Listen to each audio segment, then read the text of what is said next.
Halo Galwers, kembali lagi bersama gue Fatimah Soleh di channel Ungu Film. BTW gue udah lama banget gak VO karena agak sedikit burnout karena harus menghadapi reality bahwa MU dan lawan Liverpool apa sih? Ngomong apa sih? 7-0 anjrot. Ini adalah sejarah pembantaian yang sangat yaudahlah. Oke, gimana awal bulan Maret kalian? Apakah semuanya aman? Ya, semoga aman-aman aja ya. Karena Kang nulis gue nih mulai kena mental karena kebanyakan request film. Alias double job. Oh ya, maaf juga ya kalau misalnya akhir-akhir ini Fatimah and the Gang agak kurang-kurang gitu. Maaf ya. Oke, kita lanjutin lagi nih series Wednesday biar cepet kelar dan bisa lanjutin film-film yang udah gak sabar pengen dibahas. Tapi kira-kira udah ada belum yang nebak siapa dalang dari kekacauan di Nevermore? Ya sudah, yang penting masih pinisirin, mari kita sikat. Oke, di awal episode kelima ini, Wednesday melihat berkas kasus pembunuhan yang dilakukan oleh ayahnya puluhan tahun yang lalu, tepatnya di tahun 1990. Saat itu diadakan acara Raven bertema Gothic dan Glamour. Di tengah malam derasnya hujan, Larissa melihat seseorang terjatuh dari ketinggian dan Gomez, ayahnya Wednesday, yang bawa pedang di lantai atas. Walau kesaksian Larissa menyalahkan Tish, Gomez tetap ditangkap sebagai pelakunya. Akhir pekan ini, Nevermore mengadakan acara keluarga. Wednesday kembali ketemu sama orang tua dan adiknya, begitu juga dengan Enid. Xavier dan Bianca gabut di lantai atas karena orang tua mereka nggak datang. Tapi bohong.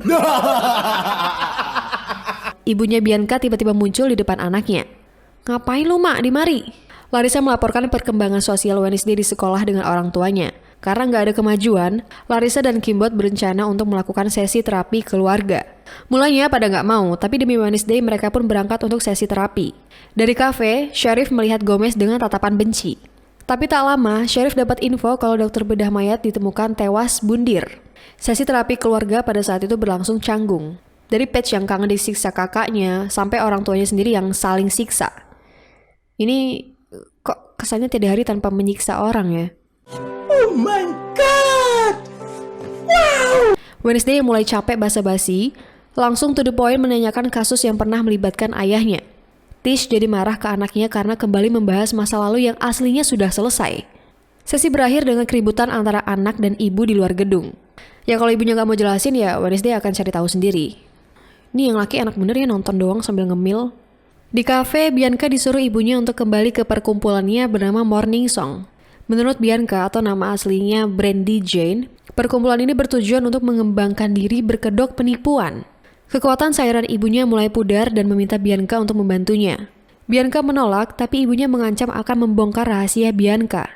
Jadi selama ini Bianca menggunakan kekuatan cairannya untuk masuk ke Nevermore untuk memulai kehidupan baru. Di rumah sakit, Wednesday menjenguk Eugene yang terbaring koma. Saat sedang mengungkapkan unek-uneknya, orang tua Eugene datang dan Wednesday segera pergi dari sana. Sementara itu, Sheriff menemukan surat wasiat korban. Suratnya berisi rasa bersalah atas pemalsuan hasil otopsi Gareth Gates, orang yang dulu tewas karena ayah Wednesday. Saat asik memandangi patung Joseph Crackston, Wednesday melihat ibunya masuk ke area pemakaman. Beliau berdiri di depan makam Gareth Gates, melempar bunga dengan benci, lalu pergi begitu saja. Skip ke acara makan siang, Wednesday masih ngambek sama emaknya yang gak mau buka suara. Makan siang yang tenang berakhir keributan kecil ketika Sheriff masuk dan menangkap Gomez atas pembunuhan Gareth Gates. Wednesday menemui ayahnya yang udah pakai baju tahanan di kantor polisi. Dalam kondisi seperti ini, Gomez terpaksa menceritakan kisah yang terjadi puluhan tahun yang lalu. Menurut ayahnya, si Gareth ini bucinnya setengah mati sama Tish sampai berniat untuk menghabisi nyawa Gomez. Akhirnya berantemlah tuh dua laki-laki ini. Sampai pada akhirnya Gomez terpaksa menusuk pedang ke Gareth demi bertahan hidup. Terlepas dari didikan ayahnya yang terdengar di luar nalar, Wednesday tetap berterima kasih. Tapi melihat gelagat ayahnya, Wednesday merasa ada sesuatu yang ganjal. Acara berlanjut ke piknik keluarga. Enid lagi-lagi sebel sama emaknya yang maksa dirinya untuk secepatnya berubah wujud dengan ngasih brosur camp transformasi jadi serigala. Wednesday menemui Paige yang duduk sendirian di danau. Sambil bawain alat pancing favorit adiknya yaitu granat. Ya, granat dibuat mancing. Dia menasehati adiknya sebentar lalu menemui ibunya yang lagi menyendiri di ruang rahasia Nightshade. Ibunya sudah tahu akan waktunya untuk memberitahu cerita sebenarnya saat kematian Garrett puluhan tahun yang lalu. Kalau dari versinya Tish, ia melihat Garrett seperti bukan manusia. Mulutnya berbusa dan tatapan mata yang seperti binatang buas sebelum akhirnya Tish nggak sengaja menusuk Garrett. Demi Tish, Gomez rela pasang badan untuk disalahkan atas kematian si Garrett. Wednesday menyimpulkan kalau Garrett bukan tewas karena tertusuk, melainkan ada sebab lain, bahkan Tish nggak percaya sebelum melihat buktinya langsung. Wednesday dan Tish nekat bongkar makam Garrett untuk menemukan bukti. Baru juga buka peti, aksi mereka ketahuan oleh polisi dan keduanya ikut ditahan di sel penjara. Untuk Wednesday orangnya satset ya, jadi dia berhasil mengambil potongan jari Garrett yang berwarna biru berkilauan. Yang artinya Garrett tewas karena keracunan nightshade. Karena Wednesday geram ya, dia merebut jari Garrett dan mendapatkan penglihatan lagi. Prove to me you're still kill all those outcasts. Bahwa ayahnya Garrett menyuruh anaknya untuk meracuni seisi Nevermore yang saat itu lagi ngadain Raven. Esok harinya, Wednesday dan ibunya menemui wali kota dengan sedikit ancaman. Wali kota yang dulunya seorang sheriff ternyata tahu kebenaran dari kasus kematian Garrett seperti penglihatan Wednesday sebelumnya. Biar sama-sama aman dan untung, wali kota setuju untuk mencabut semua tuntutan Gomez. Kasus di masa lalu akhirnya selesai. Wednesday berbaikan dengan ibunya dan memberitahu beberapa hal untuk melatih kemampuan supranatural. Tish memperingati anaknya untuk berhati-hati pada Goody, karena leluhurnya adalah orang yang terlalu sakti dan berbahaya. Acara keluarga di Nevermore telah usai. Enid mulai berani untuk memilih jalannya sendiri ketimbang mengikuti perintah ibunya. Bianca membuat kesepakatan dengan ibunya untuk membantu setelah akhir tahun pelajaran ini. Wednesday baru sadar kalau Larissa adalah seorang shapeshifter setelah melihat album tahunan ibunya. Perdebatan mereka teralihkan oleh keramaian orang-orang ketika melihat sebuah tulisan ancaman dari api di halaman sekolah. Wednesday melakukan ritual pemanggilan roh Goody. Dikira rohnya Goody, ternyata Enid. Dikira saling suka, ternyata cuman badut. Gak lama, Wednesday dapat surat misterius untuk datang ke makam Cragston kalau mau dapat jawaban yang ia cari. Enid yang penakut nungguin di luar, sedangkan Wednesday ngecek sendirian. Ternyata Oh, please relax, Mr. Wednesday kena prank teman-temannya yang pada ngerayain ulang tahunnya. Udah capek-capek ngeprank, Wednesday malah salah fokus ke tulisan bahasa Latin yang sama seperti ancaman sekolah kemarin. Dia nyentuh tulisan Latinnya dan dapat penglihatan lagi.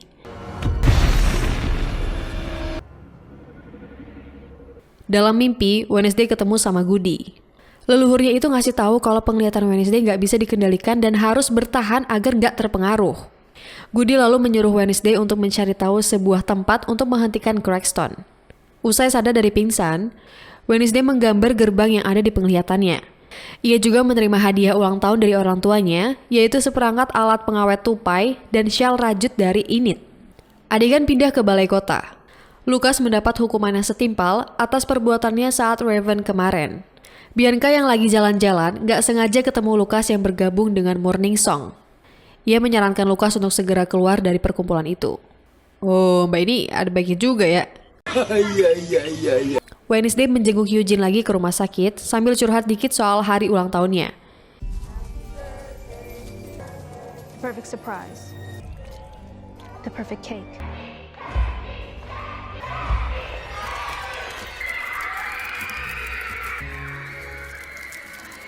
Di tengah curhat, Kimbot muncul dan ikutan jenguk Eugene karena permintaan ibu Eugene yang juga jadi kliennya.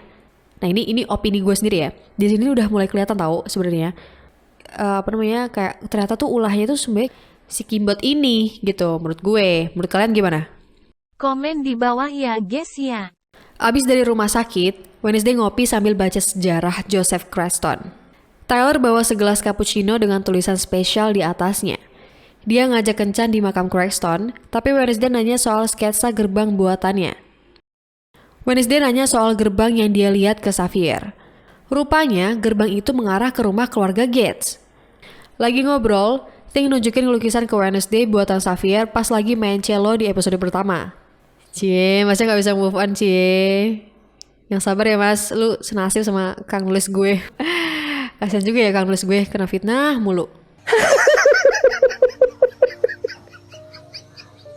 Sementara itu di kafe, Bianca ngopi sambil nugas. Enggak dong, sambil nungguin Lucas. Baru aja berdiri mau pulang, si Lucas dateng nih. Mereka jadi curhat satu sama lain karena kondisi mereka yang ya mirip-mirip lah. Besoknya Wednesday dan Thing mau menyelinap ke rumah Gates. Tapi mereka ngelihat wali kota yang udah sampai duluan. Wednesday nguping kalau wali kota mendapati sesuatu di rumah itu dan ngajak Sheriff ketemuan di kafe. Wednesday membuntuti masuk ke bagasi mobil. Tapi pas wali kota sampai dan mau nyebrang jalan,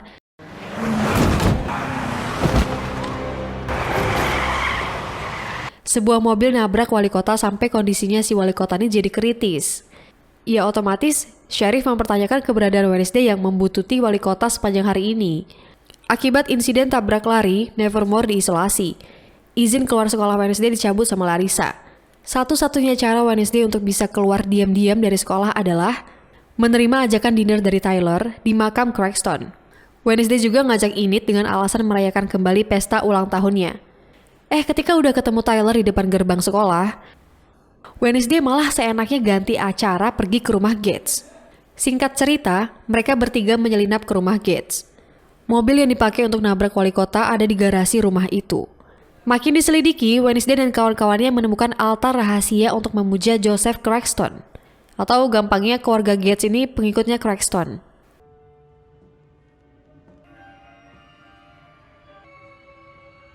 Mereka berpencar untuk menemukan informasi lain lebih cepat. Wednesday dan Enid menemukan kotak musik milik Laurel Gates yang masih dipakai. Mendengar suara berisik di bawah, Wednesday dan Enid hendak menemui Tyler, tapi keburu muncul bayangan monster bermata besar. Mereka kabur naik lift barang dan berakhir mendarat jatuh ke basement karena kelebihan muatan. Di basement, Wednesday menemukan beberapa potongan tubuh manusia dari korban-korban yang tewas beberapa bulan terakhir ini. Karena monsternya nyusul ke basement, Wednesday dan Enid kabur lewat ventilasi. Lalu Pak Tyler belum ikutan kabur. Ya, Wednesday balik lagi ke rumah Gates. Untungnya kok Tyler cuma kena luka cakar di dadanya. Saat itu juga, Xavier ikutan datang bantuin mereka bertiga. Wednesday mengobati Tyler di dalam rumah Gates, sebelum akhirnya kepergok sama Sheriff. Bukannya merasa terbantu anaknya udah diobatin, si Sheriff ini malah marah ke Wednesday. Begitu juga dengan Larissa yang ikutan marah karena kelakuan Wednesday. Ditambah lagi, Enid juga marah besar ke Wednesday karena merasa dimanfaatkan. Cewek serigala itu sampai-sampai minggat ke asrama lain gitu. Di saat inilah, Wednesday benar-benar merasa sendirian. Di kotak musik milik Laurel Gates, dia baru sadar kalau lagi diawasi oleh Laurel Gates. Sementara itu di rumah sakit, wali kota tewas karena ada yang menyabotase alat bantu nafas. Sampai sini udah jelas ya siapa pelaku di balik semua ini. Tapi yang jadi pertanyaan, si Laurel Gates ini nyamar jadi siapa sih? Sebelum nyari Laurel Gates, kita ke pemakaman wali kota dulu. Di saat berkabung, Wednesday melihat sosok yang memperhatikan pemakaman dari jauh. Dikejar sampai tengah hutan, ternyata orang itu adalah pamannya Wednesday yang bernama Fester, yang kebetulan lagi ada urusan di sekitar daerah Nevermore. Paman Fester sudah mendengar cerita tentang Wednesday. Beliau ini memberitahu kalau monster bermata besar yang meresahkan ini bernama Hyde. Kalau mau tahu lebih lanjut tentang Hyde, Fester ngasih tahu buku harian milik Nathaniel Faulkner yang disimpan di berangkas perpustakaan Nightshade. Di perpus Nightshade, Wednesday ketemu sama Xavier. Kecurigaannya terhadap Xavier masih belum hilang, sampai-sampai Xavier jadi risih sama Wednesday. Setelah Xavier pergi, Paman Fester nongol dan nguping pembicaraan mereka. Setelah gelut antara Thing dan Fester,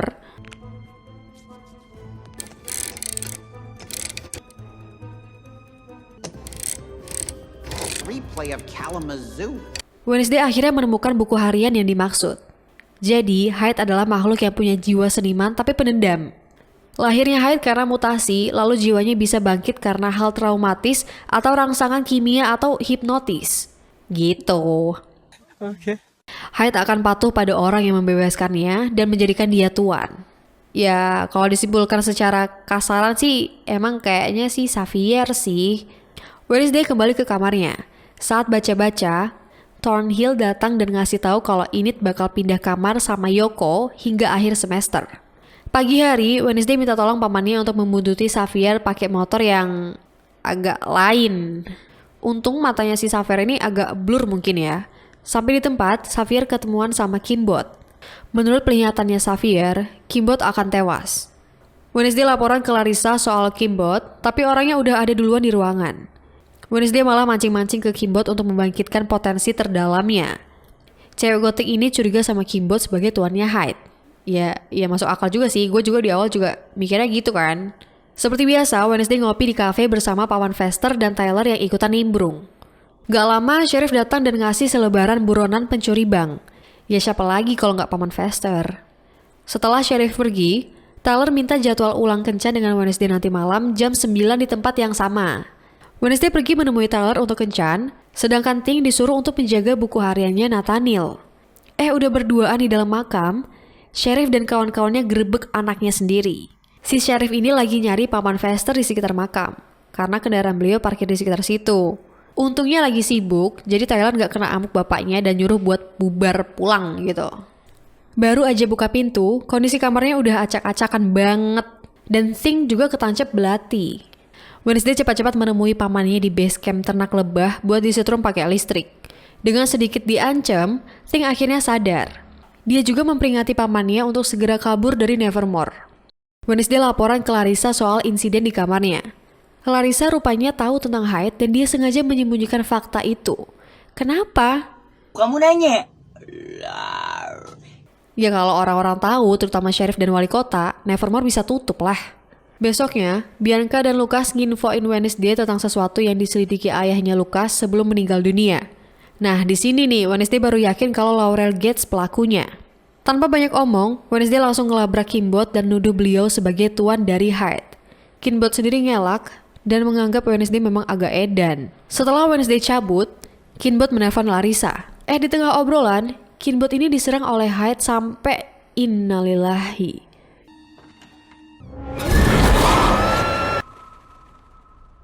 Kecurigaan Wednesday gak hilang sedikit pun ke Xavier. Kali ini dia menuduh Xavier udah nusuk Ting dan punya hubungan sama Kinbot. Soal Kinbot emang benar, karena Xavier menjalani terapi dengan Kinbot, tapi dia bukan seorang Hyde.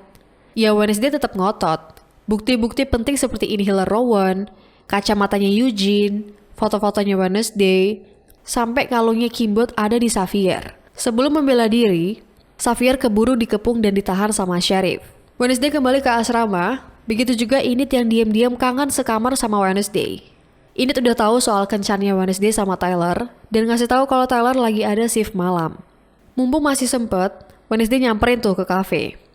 Lagi enak-enaknya cipokan. Ini anjir tukang nulis gue brutal banget, brutal. Ini anak kecil nggak boleh nonton nih ya. Oke. Lagi enak-enaknya ciuman, Wednesday dapat penglihatan kalau Tyler adalah seorang Hyde.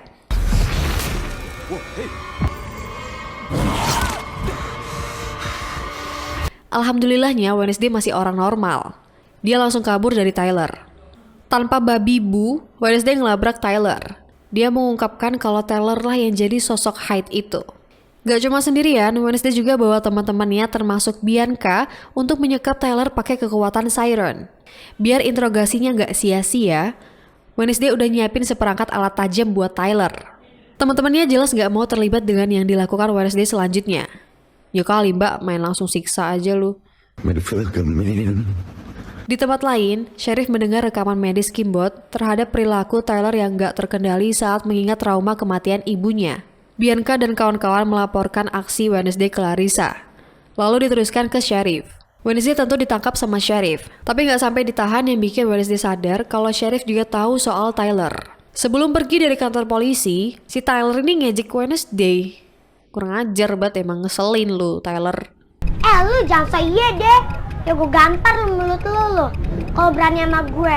Wednesday dibebaskan dari semua tuduhan, tapi dia harus dikeluarkan dari Nevermore. Dia diam-diam pengen ngebebasin Xavier dan minta tolong, tapi keburu ilfil duluan. Ya, gue juga kalau jadi Xavier juga udah gak sudi sih. Udah dituduh yang enggak, terus sekarang minta tolong. Atine lho, mbak, wis ancur, mbak, wis ajur tenan iki. Pagi harinya, Wednesday persiapan minggat dari Nevermore dan mulai menyadari kesalahannya. Udah kayak sinetron azab ya. Di saat orang-orang membencinya, Enid ngomong kalau dia bakal kangen sama Wednesday. Terus Enid juga ngasih tahu kalau Eugene sudah sadar dari komanya. Ya, Wednesday langsung gas minta ke Larissa untuk diantar ke rumah sakit dulu. Wednesday yang udah tobat ngasih tahu Eugene untuk jangan kembali ke sekolah karena akan ada bahaya di sana. Dari Eugene, kita dan Wednesday jadi tahu kalau orang yang membakar goa sebelum Eugene koma adalah seseorang yang pakai high heels merah alias Bu Thornhill. Gas, balik lagi ke Nevermore. Wednesday mengungkap semuanya pada Thornhill alias Laurel Gates. Tapi kita tetap panggil Thornhill aja lah. Masih nggak mau ngaku, Tyler muncul di antara mereka. Udah deh, Thornhill ngaku semuanya dan Larissa berhenti menyamar jadi Tyler. Tapi dengan licik, Thornhill menyuntikkan nightshade ke Larissa. Ya udah deh, wassalam.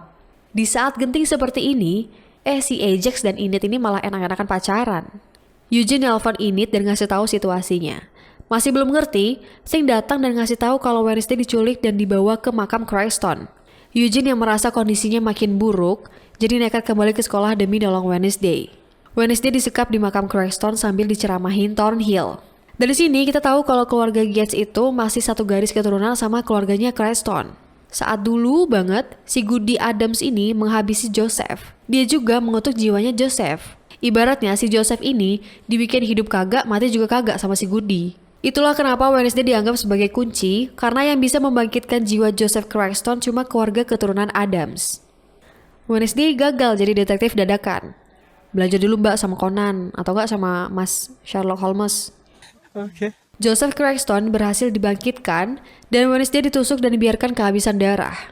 Di markas rahasia, Enid dan Ajax ngumpulin semua anggota Nightshade dan ngide untuk mengevakuasi semua penghuni Nevermore. Enid masih khawatir sama Wednesday, jadi dia mau nyusul ke makam Cranston. Di tengah sekarat, Wednesday didatengin arwah Goody. Bukannya ngasih solusi biar Wednesday selamat dulu, si Goody ini nyuruh cicitnya buat nusuk jantung Joseph. Lah ini luka gue gimana mbah? Nggak tahu, tanya yang mau tanya saya. Pakai tuh kalau dari makmu, nanti gue sembuhin.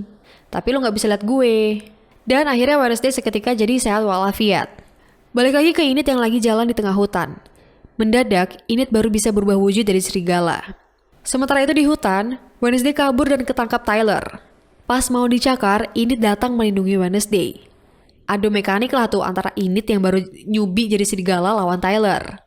Evakuasi anggota Nightshade sedikit terlambat. Joseph sudah duluan datang dan membakar Nevermore. Namanya juga pertama kalinya, si Enid ini hampir terbunuh. Untungnya, Sheriff datang memberi sedikit bantuan dan Enid berhasil bikin Tyler terluka.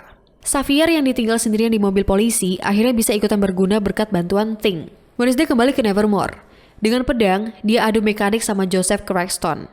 Namanya juga sesepuh, pasti lebih hebat daripada Wednesday kan. Di saat terpojok, Bianca mengalihkan perhatian Joseph dan Wednesday menusuk jantung Joseph Cranston pakai sebilah pedang. Tapi bohong, masih ada Thornhill yang nodong pistol ke Wednesday. Kali ini dapat bantuan dari rombongan lebay yang nyerbu Laurel. Siapa lagi kalau nggak ulah Eugene. Jadi ini kayak Shino di Naruto, cuma ini lebih GG gitu. Enid balik ke Nevermore dengan pakaiannya dalam keadaan berlumuran darah. Wednesday yang keluar dari sekolah langsung dapat pelukan dari Enid.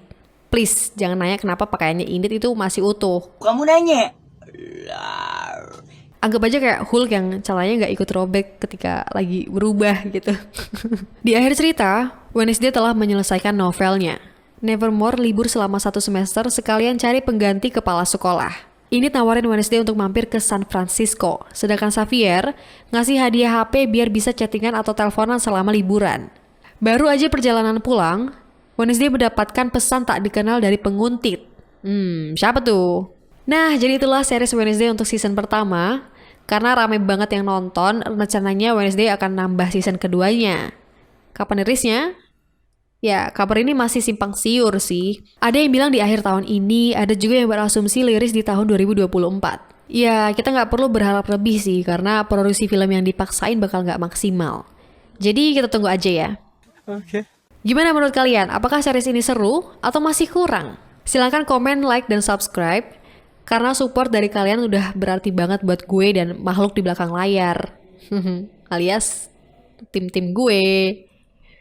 Oke, sampai jumpa di alur selanjutnya. Bye-bye!